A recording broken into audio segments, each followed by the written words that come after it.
Sports Scene TV special. I'm your host, Roddy Layton, with friend to the show and author Spencer Stueve, here to promote his second book, UCLA versus USC, A Rivalry of Hate. But first, let's talk about the first book you wrote, because that one had a lot of success, the Encyclopedia of UCLA Football from Tears to Touchdowns.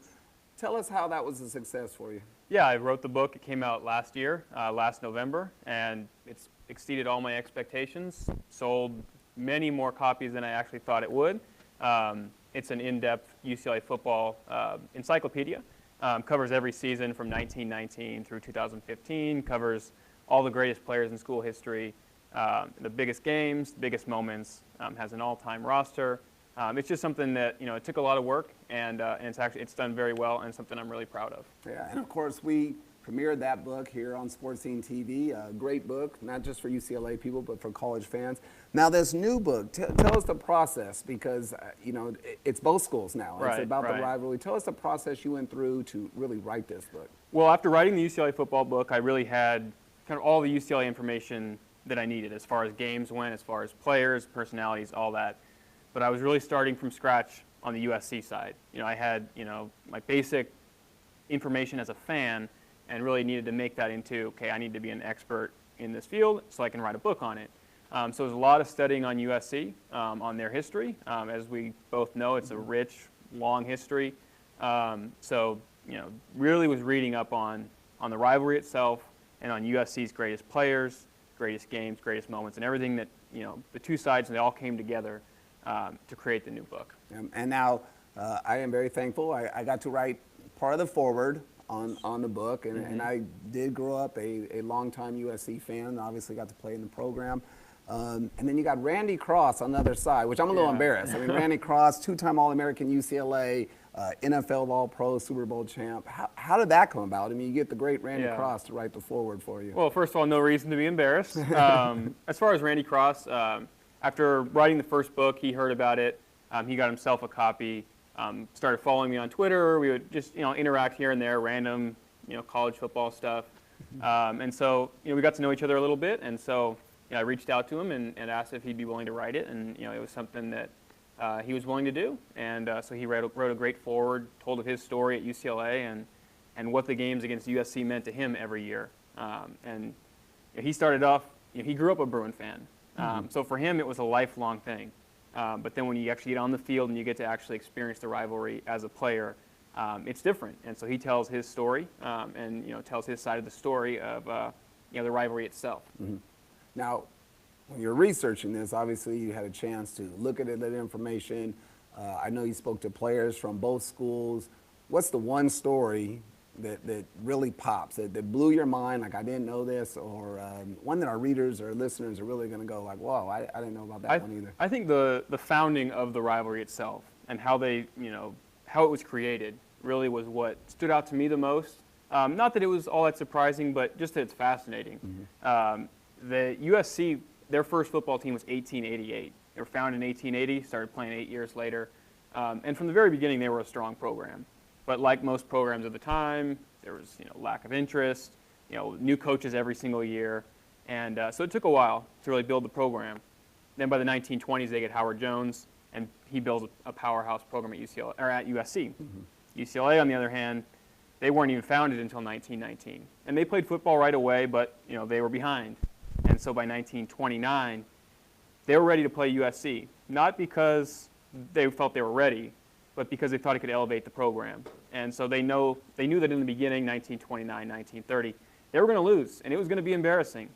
But they knew that just playing USC it set the bar, it gave them something to reach for, and kind of put them on the same level as far as respectability as USC, because they were playing them. And for USC, they thought it was a natural rivalry as well, but they knew that they would be elevating UCLA. So it was kind of the risk-reward on both sides. And so just kind of the back and forth and how it got to be really was probably the most fascinating thing for me. Now because now it's carried over to all sports. Right. I know this book's focused just on the football, but now anytime USC, UCLA plays, it could be water polo, and obviously that rival runs deep. When did it really turn to be this great? I mean, because like you said, it was early 1929, the UCLA's a new school, kind of playing the local Southern California Redlands, Whittier type teams. when did it become what it is now? Well, it was kind of overtime. Like I said, they played in 29 and 30, and both games were blowouts. USC destroyed them, 76-0 in the 29 game. Then it took a 5-year break, and UCLA, they got a lot better in those 5 years when they weren't playing. And USC, they had kind of plateaued. They were still a strong team, but they weren't, what they were in the late 20s. They won back-to-back national championships before playing UCLA. So when the rivalry started, it was David versus Goliath. By 1936, when they played again, they were kind of on even footing, and the 36th game was a tie. And back then, no matter who you played, the team that won got the game ball. Well, since it was a tie, no one knew what to do, so it kind of became a big fight, big argument. And so, beginning the following season, the 36th game ball became a trophy. Then 39, UCLA gets the victory belt, with just a huge brass belt at the time. USC stole it a couple years later. So it really became, and then that became a trophy. So it really just kind of, everything built on one thing to the next. And then, in the 70s, 80s, when more women's athletic programs were around, it went from not just being football, it went from being, basketball under John Wooden. USC's teams were always good as well. But then you added all these other programs, and it really became a nationwide, every sport rivalry. Yeah, and it really is carried over to all the other sports as well as the student body, because I know there have been pranks going back and forth. The bear goes in hibernation for UCLA, Tommy Trojan gets guarded, and we wrapped up. What are some of the student pranks that you covered in the book? Well, there's a lot. You talk about, some of them are, big deals. Some are, small things that, small when you look at it now, but big at the time. But kind of one of my favorite ones is 1936. USC kind of got the upper hand on a prank. They burned SC onto grass on UCLA's campus, and everyone walks by and they see the SC block logo. And so SC fans are feeling themselves, oh, that's pretty cool. 37, they try and do the exact same thing. UCLA fans weren't having it. UCLA students, they find them doing it, catch them, tie them to a flagpole, and call the police. Police, respond to the incident, come down there. They say, okay, we're going to let you go, SC fans, after 2 hours. And the police encouraged UCLA fans and students to verbally berate the USC pranksters, eventually letting them go afterwards. And, things like that. You had, 39, 41, 52, there was a prank. 67, there was a big prank. So it happened all the time, from a helicopter dropping manure to releasing crickets. It's something that, it's really, there's never any lull in the pranks. Yeah. It happens all the time, and even if they're minor, they're always fun, they're always interesting. I think there was one year, and I want to say it was USC UCLA, where everyone flips the card over in the stands. Yeah. And it's supposed to say UCLA, and flipped over and it was USC, or maybe it was vice versa. Back in the 70s, 80s, card shows were really, an every game thing. Yeah, in the stadium themselves. Yeah, in the student section. And, now they happen every once in a while, but that's kind of a thing of the past for the most part. Well, back then, UCLA was doing a card show where, they're going to flip the card and they're going to spell the script UCLA. And USC fans kind of got into the student section, infiltrated the student section, and put the little SC logo in the top corner. Yeah. So all these pranks, they go back and forth. SC wins one, UCLA wins one, but there's pride every time. Yeah. You want to win every one. When they do it, you think, that's no big deal. When you do it, it's the greatest thing. Yeah. So that's, there's tons of stories about that throughout the book. And now this carries over into homes, because I do live in a house divided. Yeah. My wife went to UCLA. I went to USC. I know you interviewed Rodney Sermons, and Rodney was a teammate of mine, and his younger brother goes to UCLA. So there are some.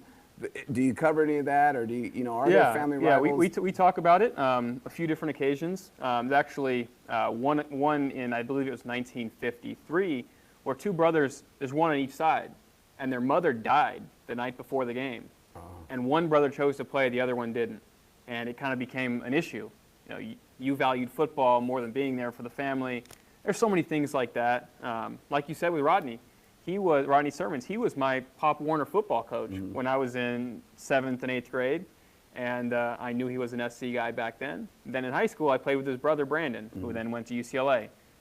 So there's so many families that are split, and the allegiances are split, and you have to deal with it 365 days a year. Yeah, because when you're on the losing side, it's no fun. It's tough. Now, I've had the pleasure of experiencing the oldest rivalry in college football. I've attended 2 Harvard-Yale games.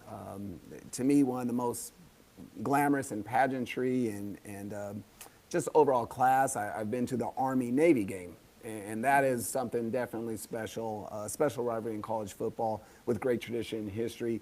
When people talk about rivalries for college football, typically it's the Iron Bowl. It's Alabama, Auburn, or Michigan, Ohio State. Where do you see USC, UCLA, or in your case, UCLA, USC, in this rivalry? It's right at the top for me. I mean, I know that I'm personally invested in the rivalry, but you just look at it from the facts alone, and there's no other rivalry with the exception of Duke and North Carolina, which is really a one rivalry sport where you're that close. You're 12 miles apart.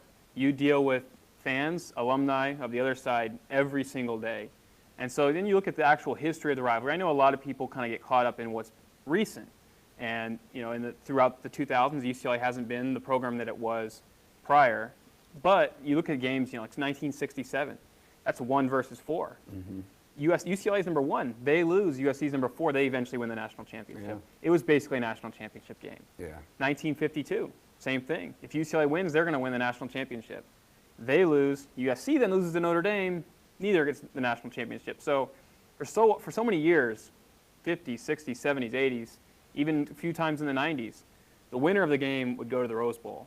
So it's not just the proximity. It's the football. Yeah. And it's one of the best rivalries in sports. And in my opinion, it's the best. Yeah. Because of everything that comes along with it, being so close and dealing with fans from the other side every single day. Now, any Bruin or any Trojan, any fan that's watching this show, we all have that memorable USC rivalry game, UCLA rivalry game, whether it's a good memory or a bad memory. What's your favorite USC UCLA game?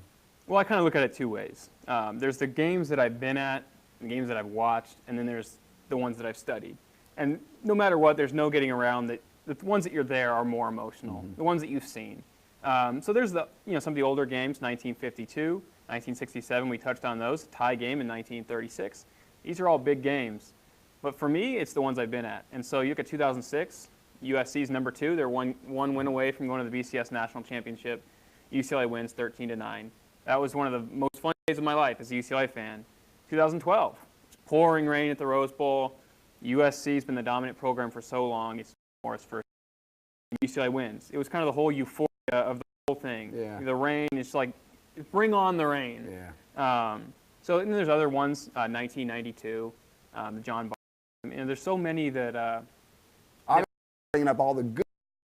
For a UCLA fan, well, course, for the ones I've been at, Yeah. they're all good. The good memories. Yeah. I'll ignore some of the not so fond memories. Yeah.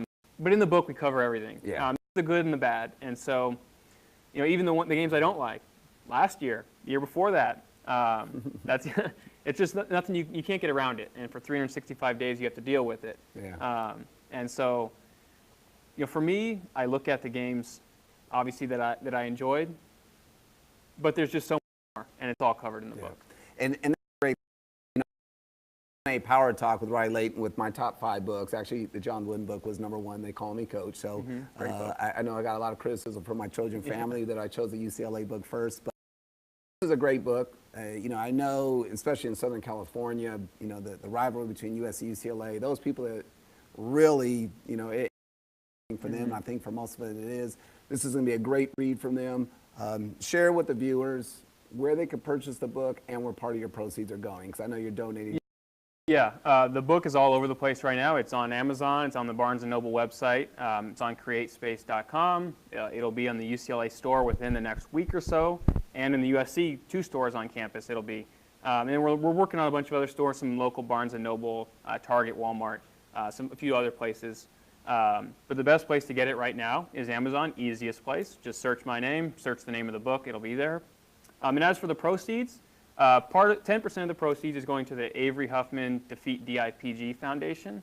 I, like a lot of fans, heard about Avery Huffman and the story from her parents, Brandon and Amanda Huffman, and how she had inoperable brain cancer, and kind of followed the story the whole way. And eventually, she passed away, and her parents are doing a lot of work to try and find a remedy and get this solved, and so no other families have to deal with this. The cancer itself is something that specifically targets young children, so dealing with and hearing the stories of everything, just trying to do my part. Yeah. So you're getting a great read, obviously part of the charity. the proceeds of the sales go to the charity. So it's a great read for a great cause. Tell us, where can we find you on Twitter?